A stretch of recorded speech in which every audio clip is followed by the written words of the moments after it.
Yeremia pasal 34 ayat 12 sampai pasal 36 ayat 26. Lalu datanglah firman Tuhan kepada Yeremia, bunyinya, "Beginilah firman Tuhan Allah Israel. Aku sendiri telah mengikat perjanjian dengan nenek moyangmu pada waktu aku membawa mereka keluar dari tanah Mesir, dari tempat perbudakan isinya. Pada akhir 7 tahun haruslah kamu masing-masing melepaskan saudaranya bangsa Ibrani yang sudah menjual dirinya kepadamu. Ia akan bekerja padamu 6 tahun lamanya. Kemudian haruslah engkau melepaskan dia sebagai orang merdeka. Tetapi nenek moyangmu tidak mendengarkan aku dan tidak memperhatikan aku. Hari ini kamu telah bertobat dan melakukan apa yang benar di mataku karena setiap orang memaklumkan pembebasan kepada saudaranya. Dan kamu telah mengikat perjanjian di hadapanku di rumah yang atasnya namaku diserukan. Tetapi kamu telah berbalik pikiran dan telah menajiskan namaku. Kamu masing-masing telah mengambil kembali budaknya laki-laki dan budaknya perempuan, yang telah kamu lepaskan sebagai orang merdeka menurut keinginannya, dan telah menundukkan mereka, supaya mereka menjadi budakmu laki-laki dan budakmu perempuan lagi. Sebab itu beginilah firman Tuhan, kamu ini tidak mendengarkan aku agar setiap orang memaklumkan pembebasan kepada sesamanya dan kepada saudaranya. Maka sesungguhnya aku memaklumkan bagimu pembebasan, demikianlah firman Tuhan, untuk diserahkan kepada pedang, penyakit sampar, dan kelaparan. Aku akan membuat kamu menjadi kengerian bagi segala kerajaan di bumi, dan aku akan menyerahkan orang-orang yang melanggar perjanjianku dan yang tidak menepati isi perjanjian yang mereka ikat di hadapanku, dengan memotong anak lembu jantan menjadi dua untuk berjalan di antara belahan-belahannya. Pemuka-pemuka Yehuda, pemuka-pemuka Yerusalem, pegawai-pegawai istana, imam-imam, dan segenap rakyat negeri yang telah berjalan di antara belahan-belahan anak lembu jantan itu. Mereka akan kuserahkan ke dalam tangan musuh mereka dan ke dalam tangan orang-orang yang berusaha mencabut nyawa mereka, sehingga mayat mereka menjadi makanan burung-burung di udara dan binatang-binatang di bumi.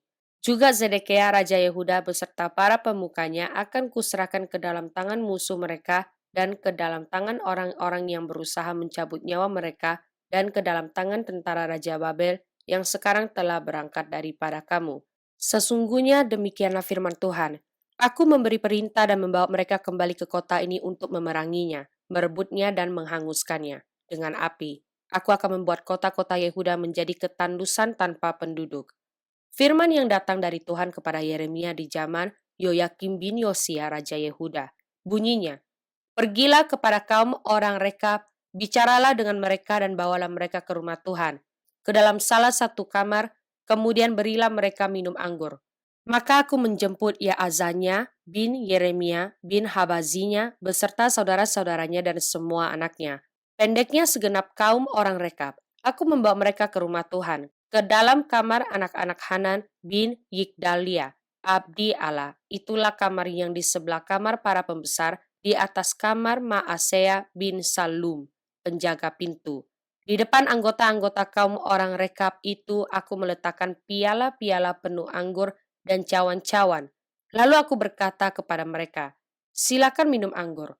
Tetapi mereka menjawab, kami tidak minum anggur, sebab Yonadab bin Rekab, bapa leluhur kami, telah memberi perintah kepada kami, katanya, janganlah kamu atau anak-anakmu pun minum anggur sampai selama-lamanya. Janganlah kamu mendirikan rumah, janganlah kamu menabur benih, janganlah kamu membuat atau mempunyai kebun anggur, melainkan haruslah kamu diam di kemah-kemah selama hidupmu, sebab lama kamu hidup di tanah, di mana kamu tinggal sebagai orang asing. Kami mentaati suara Yonadab bin Rekab, bapa leluhur kami, dalam segala apa yang diperintahkannya kepada kami, agar kami tidak minum anggur selama hidup kami, yakni kami sendiri, istri kami, anak-anak lelaki dan anak-anak perempuan kami, agar kami tidak mendirikan rumah-rumah untuk kami diami, tidak mempunyai kebun anggur atau ladang serta benih, melainkan kami diam di kemah-kemah dan taat melakukan tepat seperti yang diperintahkan kepada kami oleh Yonadab, bapa leluhur kami. Tetapi ketika Nebukadnezar Raja Babel bergerak maju melawan negeri ini, maka kami berkata, marilah kita mengungsi ke Yerusalem. karena tentara orang Kasdim dan tentara orang Aram itu. Demikianlah kami diam di Yerusalem. Pada waktu itu datanglah firman Tuhan kepada Yeremia, bunyinya, beginilah firman Tuhan semesta alam Allah Israel. Pergilah dan katakanlah kepada orang Yehuda dan kepada penduduk Yerusalem, tidakkah kamu mau menerima penghajaran yaitu mendengarkan perkataan-perkataanku?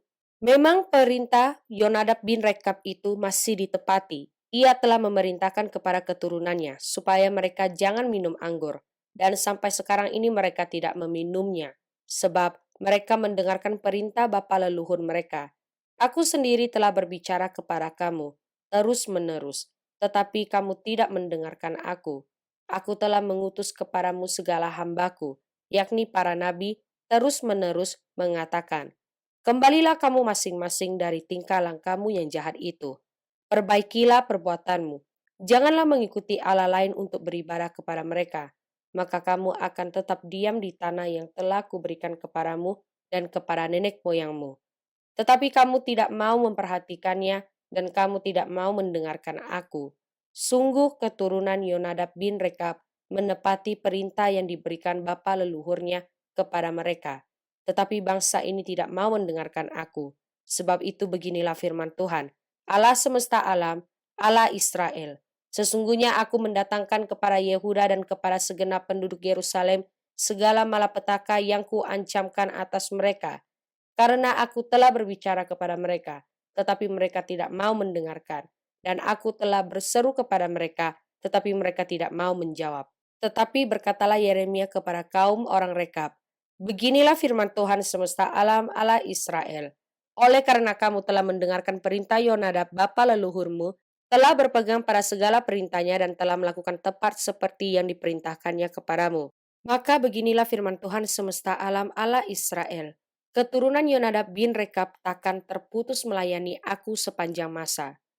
Dalam tahun yang keempat pemerintahan Yoyakim bin Yosia Raja Yehuda, datanglah firman ini dari Tuhan kepada Yeremia. Bunyinya, ambillah kitab gulungan dan tulislah di dalamnya segala perkataan yang telah kufirmankan kepadamu mengenai Israel, Yehuda dan segala bangsa, dari sejak aku berbicara kepadamu, yakni dari sejak zaman Yosia sampai waktu ini. Mungkin apabila kaum Yehuda mendengar tentang segala malapetaka yang aku rancangkan, hendak mendatangkannya kepada mereka, maka mereka masing-masing akan bertobat dari tingkah langkahnya yang jahat itu, sehingga aku mengampuni kesalahan dan dosa mereka. Jadi Yeremia memanggil Baruk bin Neria, lalu Baruk menuliskan dalam kitab gulungan itu langsung dari mulut Yeremia segala perkataan yang telah difirmankan Tuhan kepadanya. Pada suatu kali Yeremia memberi perintah kepada Baruk, aku ini berhalangan, tidak dapat pergi ke rumah Tuhan. Jadi pada hari puasa engkaulah yang pergi membacakan perkataan-perkataan Tuhan kepada orang banyak di rumah Tuhan, dari gulungan yang kau tuliskan, langsung dari mulutku itu. Kepada segenap orang Yehuda yang datang dari kota-kotanya, haruslah kau bacakannya juga. Mungkin permohonan mereka sampai di hadapan Tuhan, dan mereka masing-masing bertobat dari tingkah langkahnya yang jahat itu. Sebab besar murka dan kehangatan amarah yang diancamkan Tuhan kepada bangsa ini. Lalu Baruk bin Neria melakukan tepat seperti yang diperintahkan kepadanya oleh Nabi Yeremia untuk membacakan perkataan-perkataan Tuhan dari kitab itu di rumah Tuhan. Adapun dalam tahun yang kelima pemerintahan Yoyakim bin Yosia, Raja Yehuda, dalam bulan yang ke-9, orang telah memaklumkan puasa di hadapan Tuhan bagi segenap rakyat di Yerusalem dan bagi segenap rakyat yang telah datang dari kota-kota Yehuda ke Yerusalem. Maka Baruk membacakan kepada segenap rakyat perkataan Yeremia dari kitab itu di rumah Tuhan, di kamar Gemaria anak Panitera Safan, di pelataran atas di muka pintu gerbang baru dari rumah Tuhan. Ketika Mikaya bin Gemaria bin Safan mendengar segala firman itu dan kitab itu, turunlah ia ke istana raja ke kamar panitera. Di sana tampak duduk semua pemuka, yakni panitera Elisama, Delaya bin Semaya, Elnatan bin Akbor, Gemaria bin Safan, Zedekia bin Hanania, dan semua pemuka lain. Lalu Mikaya memberitahukan kepada mereka segala firman yang telah didengarnya, ketika Baruk membacakan kitab itu kepada orang banyak. Kemudian para pemimpin itu menyuruh Yehudi bin Netania, bin Selemia, bin Kusi, kepada Baruk mengatakan, "Bawalah gulungan yang telah kau bacakan kepada orang banyak itu dan datanglah kemari." Maka Baruk bin Neria membawa gulungan itu dan datang kepada mereka. Berkatalah mereka kepadanya, "Silakan duduk dan bacakan itu kepada kami." Lalu Baruk membacakannya kepada mereka. Setelah mereka mendengar segala perkataan itu, maka terkejutlah mereka dan berkata seorang kepada yang lain, "Kita harus dengan segera memberitahukan segala perkataan ini kepada raja." Bertanyalah mereka kepada Baruk, katanya, "Beritahukanlah kepada kami, bagaimana caranya engkau menuliskan segala perkataan ini?" Jawab Baruk kepada mereka, "Segala perkataan ini langsung dari mulut Yeremia kepadaku, dan aku menuliskannya dengan tinta dalam kitab." Lalu berkatalah para pemuka itu kepada Baruk, "Pergilah, sembunyikanlah dirimu bersama Yeremia. Janganlah ada orang yang mengetahui di mana tempatmu." Kemudian pergilah mereka menghadap raja di pelataran. Sesudah mereka menyimpan gulungan itu di kamar panitera Elisama, mereka memberitahukan segala perkataan ini kepada raja. Raja menyuruh Yehudi mengambil gulungan itu. Lalu ia mengambilnya dari kamar panitera Elisama itu. Yehudi membacakannya kepada raja dan semua pemuka yang berdiri dekat raja. Waktu itu adalah bulan yang ke-9 dan raja sedang duduk di balai musim dingin. Sementara di depannya api menyala di perapian. Setiap kali apabila Yehudi selesai membacakan 3-4 lajur, maka raja mengoyak-ngoyaknya dengan pisau raut, lalu dilemparkan ke dalam api yang di perapian itu, sampai seluruh gulungan itu habis dimakan api yang di perapian itu. Baik raja maupun para pegawainya yang mendengarkan segala perkataan ini, seorang pun tidak terkejut dan tidak mengoyakkan pakaiannya. Elnatan, Delaya, dan Gemaria memang mendesak kepada raja supaya jangan membakar gulungan itu, tetapi raja tidak mendengarkan mereka. Bahkan raja memerintahkan Pangeran Yerahmeel, Seraya bin Azriel, dan Selemia bin Abdeel untuk menangkap juru tulis Baruk dan Nabi Yeremia, tetapi Tuhan menyembunyikan mereka. Mazmur pasal 119 ayat 78 sampai ayat 81. Biarlah orang-orang yang kurang ajar mendapat malu karena mereka berlaku bengkok terhadap aku tanpa alasan. Tetapi aku akan merenungkan titah-titahmu. Biarlah berbalik kepadaku orang-orang yang takut kepadamu, orang-orang yang tahu peringatan-peringatanmu. Biarlah hatiku tulus dalam ketetapan-ketetapanmu, supaya jangan aku mendapat malu. Habis jiwaku merindukan keselamatan daripadamu. Aku berharap kepada firman-Mu. Amsal pasal 26 ayat 1 sampai ayat 3. Seperti salju di musim panas dan hujan pada waktu panen, demikian kehormatan pun tidak layak bagi orang bebal. Seperti burung pipit mengirap dan burung layang-layang terbang, demikianlah kutuk tanpa alasan tidak akan kena. Cemeti adalah untuk kuda, kekang untuk keledai, dan pentung untuk punggung orang bebal. 2 Timotius pasal 2 ayat 1 sampai ayat 21. Sebab itu, hai anakku, jadilah kuat oleh kasih karunia dalam Kristus Yesus.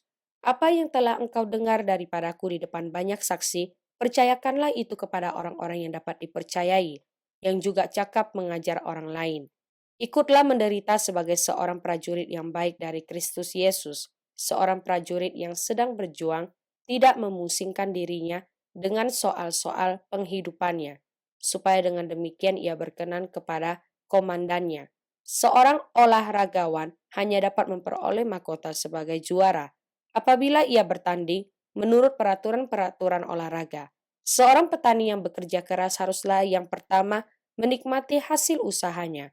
Perhatikanlah apa yang kukatakan. Tuhan akan memberi kepadamu pengertian dalam segala sesuatu.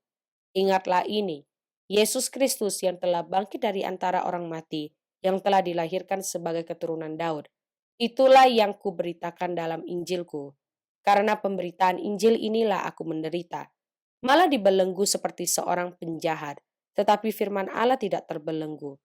Karena itu aku sabar menanggung semuanya itu bagi orang-orang pilihan Allah, supaya mereka juga mendapat keselamatan dalam Kristus Yesus dengan kemuliaan yang kekal. Benarlah perkataan ini, jika kita mati dengan Dia, kita pun akan hidup dengan Dia. Jika kita bertekun, kita pun akan ikut memerintah dengan Dia. Jika kita menyangkal Dia, Dia pun akan menyangkal kita. Jika kita tidak setia, Dia tetap setia, karena Dia tidak dapat menyangkal dirinya. Ingatkanlah dan pesankanlah semuanya itu dengan sungguh-sungguh kepada mereka di hadapan Allah, agar jangan mereka bersilat kita, karena hal itu sama sekali tidak berguna, malah mengacaukan orang yang mendengarnya. Usahakanlah supaya engkau layak di hadapan Allah sebagai seorang pekerja yang tidak usah malu, yang berterus terang memberitakan perkataan kebenaran itu. Tetapi hindarilah omongan yang kosong dan yang tak suci yang hanya menambah kefasikan. Perkataan mereka menjalar seperti penyakit kanker. Di antara mereka termasuk Hilmeneus dan Philetus, yang telah menyimpang dari kebenaran dengan mengajarkan bahwa kebangkitan kita telah berlangsung dan dengan demikian merusak iman sebagai orang. Tetapi dasar yang diletakkan Allah itu teguh dan meterainya ialah Tuhan mengenal siapa kepunyaannya. Dan setiap orang yang menyebut nama Tuhan hendaklah meninggalkan kejahatan. Dalam rumah yang besar bukan hanya terdapat perabot dari emas dan perak, melainkan juga dari kayu dan tanah. Yang pertama dipakai untuk maksud yang mulia dan yang terakhir untuk maksud yang kurang mulia. Jika seorang menyucikan dirinya dari hal-hal yang jahat, ia akan menjadi perabot rumah untuk maksud yang mulia. Ia dikuduskan, dipandang layak untuk dipakai tuannya dan disediakan untuk setiap pekerjaan yang mulia.